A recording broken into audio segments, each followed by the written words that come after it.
a comissão especial aprovou, vai para votação em plenário. O presidente da casa disse que até o fim desse mês a primeira votação acontece. Provável que em agosto a segunda votação e depois vá para o Senado.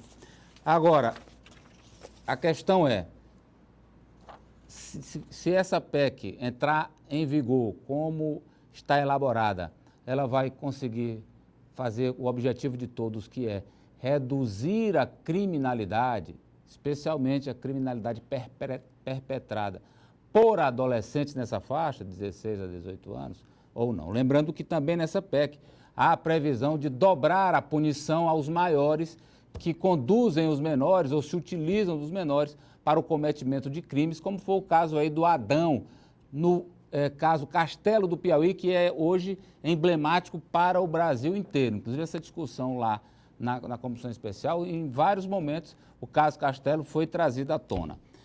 Para discutir mais esse assunto, a gente quer a sua opinião, claro, e estamos também recebendo convidados especiais no Jornal do Piauí. Aqui está o coordenador do GAV, que é um centro de atenção às crianças e adolescentes, o Miranda Neto. Boa tarde, Miranda. Boa tarde, Amadeu. Está aqui também o advogado Nazareno Té, criminalista. Boa tarde, doutor Nazareno. Boa tarde a você, boa tarde a todos. E o Dejan Moreira, que é conselheiro tutelar da criança e adolescente. Boa tarde, Dejan. Boa tarde, Amadeu. Boa tarde, Eli, a todos. Boa tarde. Quero começar com o doutor Nazareno na seguinte situação. Depois, logo que foi aprovado, eu vi vários especialistas comentando na grande imprensa, aqui no Piauí também, o seguinte: essa redução de maioridade ela é inconstitucional, porque a questão da maioridade penal seria cláusula pétrea da Constituição. Qual é o entendimento que o senhor tem sobre esse aspecto aí, doutor?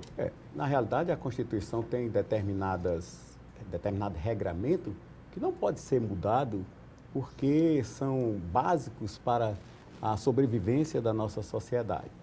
E, além de tudo, você vê o seguinte, eu queria, se você me... Não, mas só que o senhor me permitisse responder se o senhor considera ou não inconstitucional. Olha, está havendo a mudança da Constituição. É uma proposta de emenda constitucional. Uhum. Então, se está mudando, não pode uma lei comum alterar a Constituição ou bater na Constituição.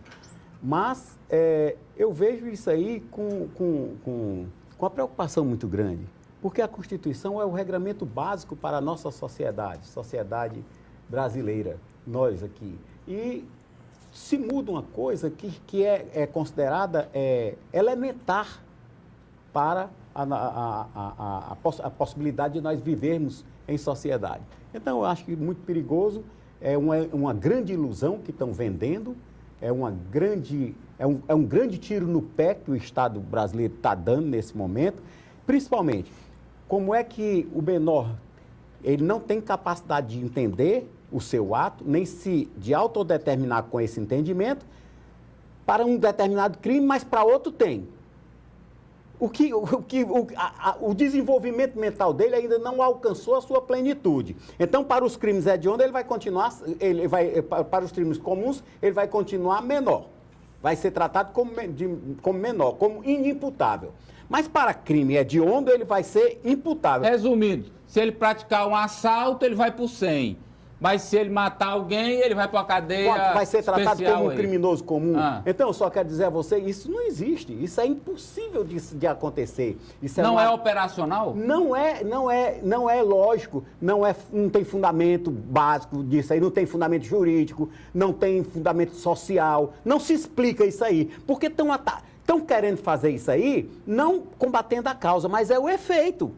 É o efeito, então em cima do efeito, quando na realidade nós temos que combater, é a causa. Deixa eu colocar os outros aqui no ponto. Vai resolver ou não vai, Miranda? Boa tarde, você que trabalha com adolescentes. Boa tarde, Amadeu. Boa tarde, doutor Nazareno, Dejan ali. Isso vai inibir um menino de 16, 17 anos de praticar um crime? Vixe, eu posso ir para uma cadeia, eu não vou para o 100. Seria um fator, uma barreira? De uma certa forma, sim, Amadeu. O que acontece no Brasil hoje está numa situação generalizada e realmente banalizou. A questão do crime hoje, que se trata por adolescentes, banalizou. Amadeu, aquele garoto, aquele adolescente que assalta um celular, que rouba uma moto, é uma situação. O tráfico é uma situação. Agora, quem retira a vida é uma outra situação. Tem um psiquiatra, doutor Nazareno, que há poucos dias agora deu uma entrevista que eu achei muito interessante o que ele disse. Ele disse que alguns casos de menores que cometem esse tipo de crime hediondo, ele é irrecuperável. Mas isso o Estado tem a obrigação sim de tratar. Porém, não se fala na PEC aquele menino que assalta o celular, não. Não se fala na PEC aquele que rouba uma bicicleta, uma moto. O que nós defendemos... Mas é isso que o doutor Nazareno está dizendo. Pois é, mas aí a diferença da ressocialização... O crime é o mesmo. Não é o mesmo. Não, eu estou dizendo, ele é criminoso do mesmo jeito que o outro. Não, veja bem. Ou delinquente. A ressocialização já existia em escasa, Amadeu. Eu conheço, eu trabalho com crianças todos os dias, em escasa de meninos que assaltaram moto, que assaltaram uma loja, que são recuperáveis. Agora, no crime hediondo, não. A punição tem que acontecer porque a gente está se tratando com um crime contra a vida. Aí é que está o questionamento. Então, o senhor é favorável? Sou favorável ao crime hediondo. Houve uma mudança, não só crime hediondo, mas também o homicídio... latrocínio. O homicídio doloso. Não, mas o homicídio doloso foi incrementado na proposta do relator, não só o crime hediondo, mas também... Não passou a dele, porque a comissão especial está se tratando só especificamente do crime hediondo. Não se está tratando lá dos outros crimes, que no caso não são crimes, são atos infracionais. Então, eu só quero dizer para você, me permita aqui, se você me... Só para dizer uma coisa aqui. Quer dizer que porque matou é um homicídio, então uma criancinha de 4 anos que pega o revólver do pai dela lá... Quem deu o revólver? Não, estou falando na criancinha de 4 anos. Aí pega e dispara e mata o irmãozinho dele. Não vai pegar revólver, não. Como é que vai ser o negócio dele? Aí é um crime hediondo também para essa criança aí? Não. Doutor Nazareno, nós estamos se tratando de meninos ou meninas de menor idade que planejam crimes. Planejam fazer aquele assalto seguido de morte. Não tem isso, não. No projeto, na proposição, não, lá planejam... O crime é hediondo. Mas o que está lá é homicídio, doutor. Não, nesse caso, o doutor Nazareno está certo. Praticou homicídio. Mas se bem que é a partir de 16. Sim, eu só estou dando um exemplo, eu estou chamando aqui para uma parte bem para poder ter lógica, para nós raciocinarmos e vermos que é o seguinte, quer dizer que para um crime comum... Você é inimputável, porque você tem 17 anos. Tem um ato infracional. Não, inimputável. Ele é inimputável. Não é, doutor. É inimputável. Você sabe o que é inimputável? Eu vou dizer aqui. Imputável é aquele que se pode atribuir um comportamento criminoso. Inimputável é aquele que não pode ser atribuído a ele, ou responsabilizado, um comportamento criminoso. Peraí, só um minuto. Não, eu estou dizendo que isso aqui é regra. Isso aqui é regra básica. Isso aqui é o A, B, C e o D. No máximo é uma cartilha isso aqui. Então não estou dizendo nada de técnico que ninguém possa compreender. Imputável e inimputável. Hoje, quem é imputável? Todas aquelas pessoas que têm compreensão do ato que estão praticando, do regramento social e não se comporta dentro ele desrespeita a conduta proibida. Ele pratica uma conduta proibida pelo Estado. Assalta uma moto, então eu só quero dizer só uma coisa para você. Um de cada vez. Eu só quero dizer uma coisa para você. Então o que é imputável? Inimputável e imputável. Inimputável é aquele que não tem entendimento. É o doido, o maluco que não sabe o que está fazendo. Então são essas pessoas que não entendem. Então o que é que acontece? Para um determinado crime, a pessoa que tem 16 anos e 6 meses, um exemplo, determinado ato que ele é proibido pelo Estado, ele vai ser considerado ato infracional. Para a mesma idade, se ele cometer um outro ato, um crime, aí ele vai ser imputável. Quer dizer, ele vai ser inimputável para umas coisas e imputável para outras. Isso é um absurdo. Isso nem tem fundamento jurídico. É uma aberração. Isso aí estão indo na onda, na grande onda que o pessoal está indo. E você vê que pressa toda essa. Eu nunca vi o Congresso com tanta pressa desse jeito. Doutor Nazareno, deixa eu passar bem aqui, ó. Passar para o Conselho Tutelar o seguinte, Dejan. O que está previsto aí na PEC é o de 16 para 18 cometeu o crime hediondo, ele nem vai para o 100 e nem vai para penitenciário, sei lá, Major César e Irmão Guido, ele não vai. Específico. Ele iria para um outro local que o Estado hoje não tem. Vai ficar flutuando. Iriam para onde, Dejan? Tem hoje, é fácil fazer isso. Você que está no dia a dia dessas infrações cometidas por adolescentes. Amadeu, a importância de um debate como esse, de um espaço como esse que a TV Cidade Verde, através do Jornal do Pé, nos dá, é para realmente a gente colocar à população os verdadeiros fatos. Primeiro, lamentar a postura do meu companheiro Miranda Neto, de que 30 anos um trabalho em defesa da criança e adolescente, em 5 minutos, joga pro ar quando ele defende a redução da idade penal. Então é muito triste, lamentável a postura, embora que eu admire meu amigo Miranda Neto. Reprovar. Segundo, esse relatório que ontem foi aprovado na Câmara dos Deputados, na comissão, um relatório que, em suma, é um resumo da revista que foi publicada no final de semana. Eu tive a preocupação de ler o relatório, um relatório pobre de conteúdo, um relatório pobre de informações, um relatório que não considerou mais de 30 notas técnicas, inclusive da ONU, né? Ou seja, a bancada da bala, ela está realmente impondo, mandando, desmandando. E lá, doutor, Câmara dos Deputados. Eu não sei como é que vai ser no plenário, viu? Mas na comissão era 27-6. 21-6, ou seja... Era 27-6, mas era 4 votos por 1. A bancada da bala, realmente, os seus representantes lá estão fazendo valer a vontade da bancada da bala. Então, dizer o seguinte, Amadeu, olha o que ele argumenta no final. Falência das políticas sociais, e aí inclui educação, saúde, a prevenção do crime, não havendo alternativa a não ser adotar uma política criminal mais rígida para restabelecer a ordem social e evitar a falência total da sociedade brasileira. A Câmara dos Deputados, não é? A PEC 171 já está dizendo, é um verdadeiro golpe à sociedade, Amadeu. É um verdadeiro golpe, com o sofrimento alheio, com a dor. Então, eu não tenho esperança de que ela não passe, ela vai ser aprovada, porque Eduardo Cunha e a bancada da bala querem e vai passar. E ainda tem mais uma outra ironia, que eles vão colocar na mão da sociedade, através de referendo, para aqueles politiqueiros, no ano de 2016, usarem para serem eleitos, como fizeram agora na campanha de 2014. Deixa eu passar aqui para falar em povo, Eli, como é que está a nossa enquete aí? Qual é a votação da nossa enquete até agora? A gente está perguntando se essa PEC vai reduzir a criminalidade dos adolescentes. Eu já te dou o percentual, mas a maioria que sim. Já os números certinhos.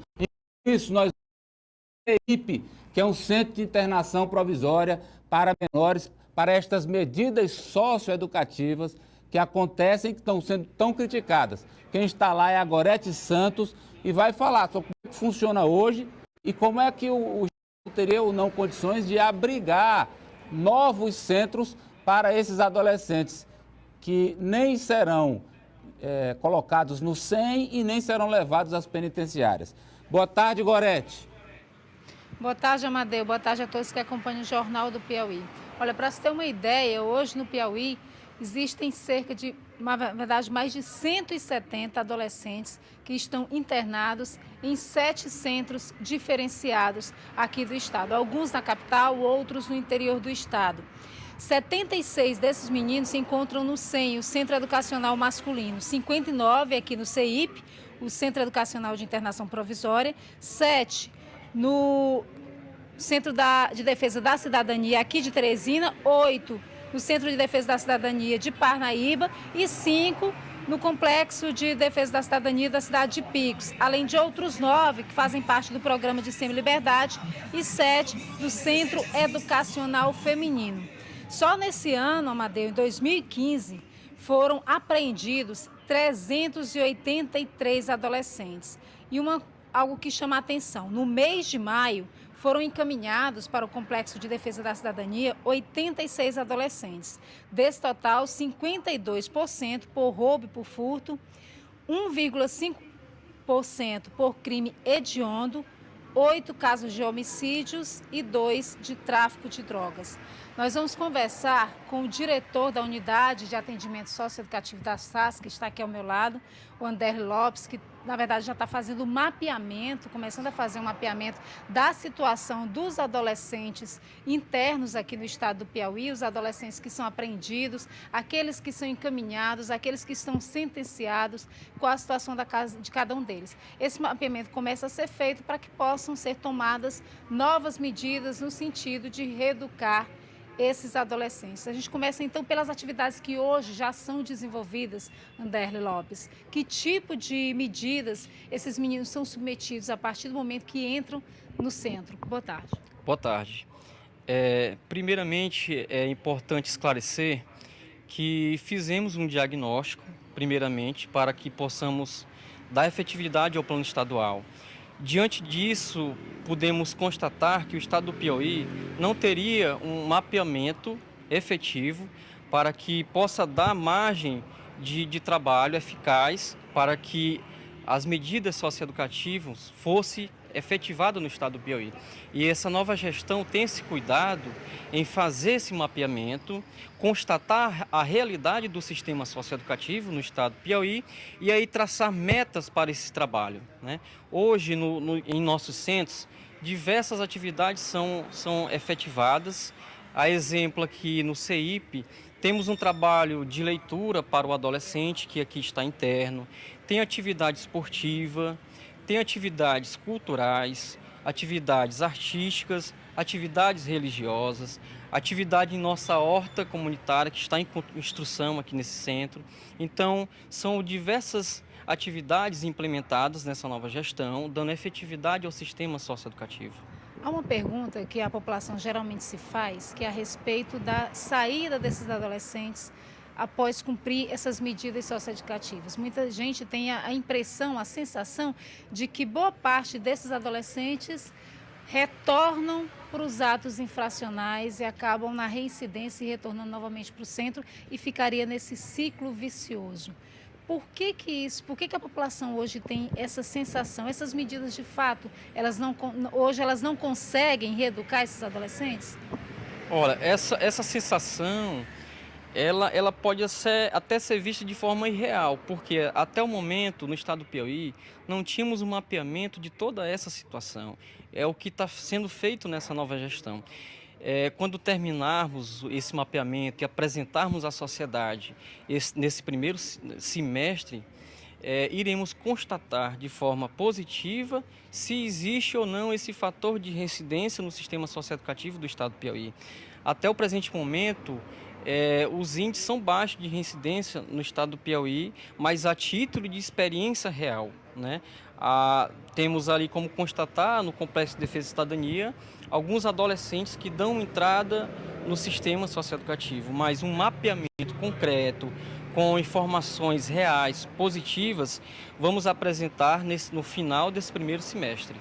Ok, Amadeu, tem uma pergunta do estúdio. Queria saber do Anderle o seguinte: se essa medida for aprovada, entrar em vigor ainda esse ano, como o Estado fará para abrigar esses menores entre 16 e 18 que cometerem crimes hediondos?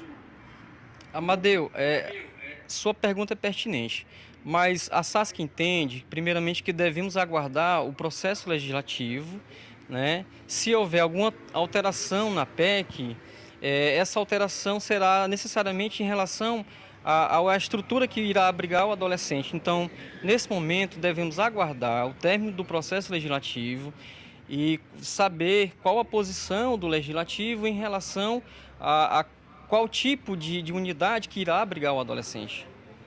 Hoje, nesses centros, existe algum tipo de tratamento diferenciado para, por exemplo, faixa etária, por tipificação do ato infracional? Existe algum tratamento diferenciado, alojamentos também distintos para esses adolescentes ou não? Eles são submetidos exatamente ao mesmo tipo de tratamento? Não, existe esse tratamento diferenciado aos adolescentes. A exemplo aqui no CEIP temos locais, alojamentos diferenciados para os adolescentes que vêm da capital e adolescentes que vêm do interior. No CEM temos a separação por ato infracional, por rixa, para evitar um tumulto dentro da unidade. Quero agradecer, então, o diretor da Unidade de Atendimento Socioeducativo da SASC, o Anderle Lopes, pelas informações ao Jornal do Piauí. Amadeu. Lembrando, não é, Gorete, que os 4 adolescentes aí do caso Castelo estão no CEIP, não é isso? Exatamente. Eles estão aí, né? Estão aqui exatamente aguardando, na verdade, essa sentença que deve ser dada muito em breve, Amadeu, já que o prazo máximo é de 45 dias. O caso ocorreu no dia 27, portanto, a gente está aí com um pouco mais de 20 dias e com esse processo já bastante encaminhado. Tá legal, Gorete, obrigado. Aliás, esse é um ponto aí que a Gorete tocou com a Anderli, que eu acho um grande problema ainda dos nossos presídios, eles misturam batata com cebola. Então, o cara que é traficante de drogas, o cara que é sequestrador, ele está misturado no presídio com quem furtou, com quem fez uma arruaça num bar, enfim, crimes diferentes e misturados, aí não dá. Aí é onde o cara prende... Nós temos na lei de execuções penais... Na lei de execuções, nós temos a previsão de separação.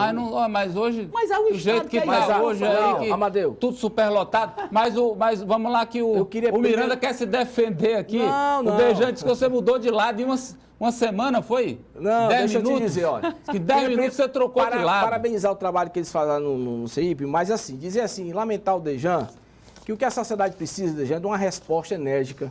O que nós estamos perdendo vida de todas as pessoas, né, independente de A ou B, o crime é de onda, Amadeu, seja para maior ou para menor, ele tem que ser punido sim. É diferente de um adolescente que ele, Dejan, sabe mais do que ninguém, que para acolher, para garantir os direitos, não tem outra pessoa igual o Miranda que faz 24 horas, ele sabe disso. Por isso o que eu nós estou... lamentamos o seu Agora eu não vou ficar posicionamento. nesse discurso, Dejan, que a sociedade precisa de uma resposta. Amadeu, deixa eu te dar um exemplo claro.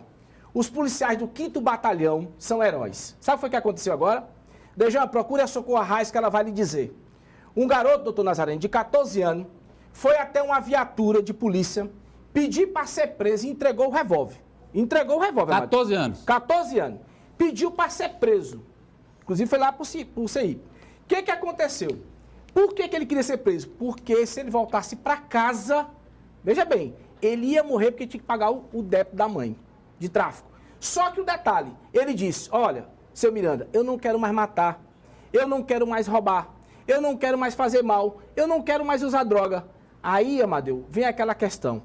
Ele está pedindo, em N casos do crime hediondos, que não é assim. Então, Dejan, não houve mudanças. O que nós temos que pregar é a vida e que está sendo banalizado, que está retirando. Agora, esses tipos de discurso, a sociedade não aguenta mais. O Congresso, as autoridades, os conselhos, as igrejas, as ONGs, têm que se unir para uma solução. Nós defendemos a vida, nós defendemos a vida. A questão da redução da idade penal é uma falsa promessa. Não é redução, promessa. Nós estamos falando de crime hediondo. Ficam aplicando golpe na sociedade. Esse discurso a sociedade não aceita, Dejan. Enquanto a sociedade fica ouvindo discurso como o seu, Miranda Neto, ficam aprovando 1 bilhão para construir shopping na Câmara dos Deputados. Não, Dejan, aí é outra história. Então, não é história não, aí não é que a sociedade quer ouvir. Não é questão de história deixa eu dizer. Fico iludindo a população, aplicando golpe 71, Miranda Neto. População e da sua história você ainda fica fazendo cor a esse tipo de coisa, rapaz? Dejan, deixa eu lhe dizer, a sociedade precisa de uma resposta. Não se admite mais nenhum menor ou maior tirar a vida. Esse discurso a resposta é aplicar o Estatuto da Criança e do Adolescente, Miranda Neto. O Estatuto é maravilhoso, mas não prevê aplicar o Estatuto da Criança e do Adolescente. Pode explicar melhor. O Estatuto tem advertência, obrigação de reparar o dano, prestação de serviço à comunidade, liberdade assistida, semi-liberdade e internação. Quem é que é incompetente? É o Estatuto ou são os aplicadores? Dejan, nenhum governador e nenhum prefeito mandou o menino matar, não, Dejan. Incompetente é todo mundo, nenhum meu amigo. Governador e nenhum prefeito. São incompetentes é todo mundo. Nós estamos falando do conjunto, mas prefeito nenhum mandou o menino matar, Dejan. Vamos acabar esse discurso. O povo está cansado de discurso. É discurso hipócrita e eleitoreiro. Isso que o povo está cansado. Essa questão bem aí é porque não leva a nada. O povo está cansado é isso. Está se referindo a eleitoreiro. Amadeu, nós vamos reduzir, a bancada não é reduzir, rapaz. Vai reduzir e eu quero ver, daqui a 2 anos eu quero ver, vão reduzir para 14, para 12, para 10, crime é de onda, Dejan. Crime hediondo. Crime hediondo. Deixa eu ver o que é que o povo está votando no nosso aplicativo ali, por favor. Olha, a nossa pergunta de hoje da enquete, a redução da maioridade, se diminuiria a criminalidade, 92% dos que estão votando dizem que sim e 8%. Tô tirando a Por que, vida, deixa eu tirar vocês dois um pouquinho aqui do foco. Doutor Nazareno, por que a população, de forma tão veemente, está ao lado dessa redução, inclusive compartilhando que a redução vai reduzir criminalidade dos adolescentes? Vamos botar só crime hediondo. Amadeu, você verifica o seguinte, não é novidade nenhuma o povo fazer a escolha errada, principalmente quando ele é induzido. Você veja o seguinte, quando na festa da Páscoa, que Jesus estava preso juntamente com, ia para a sentença de morte, foi colocado para o povo para escolher quem deveria ganhar a liberdade, o salteador, o Barrabás ou Jesus. E preferiram soltar um assaltante, um elemento mau, então, e Jesus foi para a morte. Então, o povo não sabe escolher, principalmente quando o povo está induzido. Doutor. É verdade o que eu estou dizendo, eu não tenho dúvida. Ou você acha que o povo escolheu bem quando fez Jesus morrer no lugar de Barrabás? Jesus não matou ninguém, doutor. Sim, não. Eu estou dizendo que ele matou. Você está falando, rapaz. Eu estou falando nisso não, rapaz. Você está falando de outro assunto, estou falando na Amadeu, outra coisa diferente. Você quer tomar o espaço todo, eu lhe dou o espaço. Você quer que eu me retire, você fica aqui? Eu não estou falando disso aí. Você está querendo puxar um assunto que não é. Eu estou dizendo a você o seguinte, você concorda com a escolha que o povo fez quando escolheu matar Jesus e deixar um assaltante livre? Eu não estou falando disso, então, estou dizendo que hoje... Mas foi a escolha do povo. Hoje as pessoas estão muito mais informadas. Não, você está falando, Amadeu, você me perguntou sobre a tendência que o povo... E eu estou lhe dizendo que o povo está escolhendo mal, assim como já não é pela primeira vez que o povo está escolhendo mal, e eu estou trazendo o exemplo exatamente da hora da escolha que o povo fez, uma escolha errada. É uma escolha, outra vez, o povo está escolhendo errado. É um tiro no pé. Estão dando um tiro no pé. O próprio povo está tirando no seu próprio pé. E Amadeu, e os que mais defendem são os mais pobres e é os que vai ser o mais prejudicado, infelizmente. O doutor Nazareno Té está com a... Vamos para fechar, Miranda. Você lembra aqui na campanha de desarmamento? Lembra da campanha de desarmamento? O Brasil todo foi favorável à campanha de desarmamento, certo? Não foi não, que na hora do plebiscito... E aí? Na hora do plebiscito... Mas o plebiscito não foi perguntando se era para armamento ou desarmamento. Era só para dizer se fabricava ou não. É raro, né? Quer dizer... o negócio contra... Confundir a cabeça da pessoa. Deram uma chupetinha com mel para poder dizer que o povo estava participando e o povo besta foi nessa onda. Dessa vez estão tentando confundir de novo. Estamos se referindo à redução... Olha, essa palavra redução, o que está acontecendo é o seguinte. Estão generalizando todos os crimes. O que está sendo tratado e que quer uma solução é para quem mata. O que eu quero dizer é que meu tempo acabou. E quero agradecer aos três. O artigo 112 Entendo uma coisa, a minha opinião aqui é a seguinte, eu acho que essa opinião massacrante favorável é que o povo está dizendo o seguinte, do jeito que está, não dá. Pronto. Agora o povo quer uma mudança. Claro. Agora a mudança que estão acenando é essa, então todo mundo vai. E que essa mudança é terrível para a sociedade. Mas não estão dando alternativas. Eu não sei qual é o mais mal, se é o que o menor está fazendo ou se é o que o Congresso está fazendo com os menores. E o que eu sei é que até agora não foram oferecidas outras opções para a sociedade. Pois nós temos que procurar outras opções. Esse assunto não pode ser de uma hora para outra assodadamente resolvido. Para que essa pressa toda? Por que não levou para consulta popular? Daqui a pouco vai voltar tudo que era proibido, vai voltar e começa desse jeito. Mata, a democracia brasileira Muito obrigado. está em risco. Obrigado aos três.